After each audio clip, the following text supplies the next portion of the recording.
ሰላም ሰላም እንዴት ናችሁ? የዩቲዩብ ቤተሰቦቼ በዛሬው ዕለት የሚገኘው አዲስ አበባ ቴዎድሮስ አደባባይ አካባቢ ነው።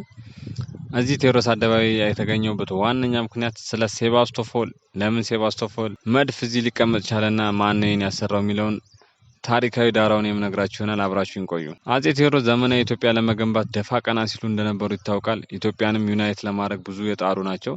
እንዲሁም ደግሞ ወታደራዊ ስርዓቱ በመንግስት ስርዓት እንዲተዳደር በደሞዝ እንዲከፈለው መጀመሪያ የጀመሩት አጼ ቴዎድሮስ ናቸው ይባላል። ከዚህም የተነሳ የጦር መሳሪያ ለማሰራት ብዙ ሲጥሩና ብዙ ሲያስቡ ነበሩ። በዚህም መካከል አንድ ሀሳብ ብቅ አለላቸው። ይህ ምንድነው? ሚሽነሪዎችን በማሰባሰብ መድፍ እንዲሰሩ ወይም ደግሞ የጦር መሳሪያ እንዲሰሩ አዘዟቸው።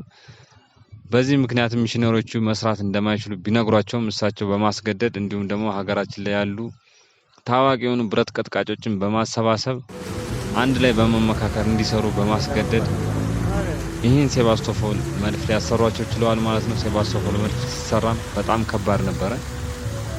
ወደ መቅደላ ተራራ ለመውሰድ ብዙ ጉልበት አላቸው የሚባሉ ወጠምሻ የሆኑ ሰዎች በመመረጥ ተሸክመው ወደ መቅደላ ተራራ ሊያወጡት ችለዋል ማለት ነው። ክብደቱ በመኪና ብንለካው 8 ቪትስ መኪኖችን እንደመሸከም እንደማለት ነው። ወደ 6.7 ቶን አካባቢ ይሆናል። መቅደላ ተራራ ላይ ከሆነ በኋላ ከእንግሊዝ ጦር ጋር ሲዋጉ አንዴ እንደተኮሰና ከተኮሰም በኋላ እንደተሰነጠቀ ይነገራል። ቢሆንም ግን አጼ ቴዎድሮስ በደስታ ዘለው አቅፈው እንደሳሙትና ትኩስ ስለነበረ ከንፈራቸውም እንደተቃጠለ በታሪክ ይነገራል። ስንቶቻችሁ ይህን ታሪክ ታውቃላችሁ?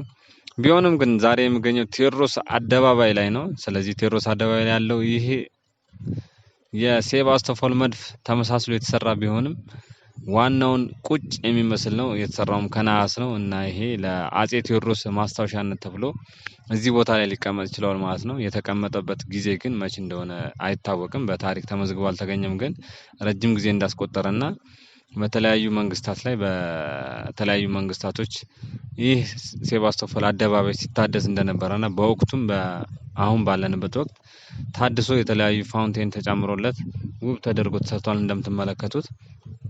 ስለዚህ ታሪክን ማስታወስ በጣም ጥሩ ነው። ምክንያቱም ከታሪክ ነው የምንማረው። ቀጣይ ደግሞ የምንሄደው ወደ ራስ መኮንን ምንጭ ነው። ራስ መኮንን ምንጭ ፍጭ ይሉት ነበረ የአካባቢ ሰዎች። ህጻናቶች እዚያ አካባቢ ያደጉ ያው ታስታውሳላችሁ፣ ፍጭ ነው የምትሉት። በወቅቱ በተሰራበት ወቅት አንድ ጣሊያናዊ በወቅቱ ሲንጎራደድ አንድ ሳር ከምካሚ ቁጭ ብሎ ሲያየው ምን እያረክ ነው ዋት ዚስ ሲለው ጣሊያናዊ ማለት ነው በሚችላት እንግሊዘኛ። ሳር ከምካሚው ደግሞ ዚስ ኢዝ ራስ መኮንን ፍጭ አለው ይባላልና ይሄ በታሪክ ይነገራል። ብዙዎች እንደ በአፍ የሚቀባበሉት ታሪክ ነው። ስንቶቻችሁ ይህን ታውቃላችሁ? አብዛኞቻችሁ እንደምታውቁ እርግጠኛ ነኝ። እና እንደምታዩት ምንጩ ከስር ፍጭ እያለ ይወጣል ማለት ነው። የአካባቢ ሰዎች እዚያ አካባቢ ሲኖሩ የነበሩት የፒያሳ አካባቢ ሰዎች ውሃውን በመቅዳት ለልብስ ማጠቢያ እንዲሁም ለተለያየ አገልግሎት ይጠቀሙበት ነበረ። በአሁኑ ሰዓት ግን ቦታው መናፈሻ ሆኗል። እንደምታዩት አካባቢው ተቀይሯል። ውብ ተደርጎ ተሰርቷል። የአካባቢ ሰዎች ይህን እንደሚያስታውሱ እርግጠኛ ነኝ። የዛሬ ቪዲዮ ይህን ይመስላል። ስለ ሴባስቶፖል ደግሞ መቅደላ ላይ ዋናው ስለሚገኝ ይህን ቪዲዮ ብዙ ሰው ካየው ወደ 100,000 ሰው ካየው ቦታው ላይ በመሄድ የምቀርጽላችሁና ትክክለኛውን ሴባስቶፖል ላይ ማሳያችሁ ይሆናል። በሌላ ቪዲዮ እስክንገናኝ ባባይ ቻው።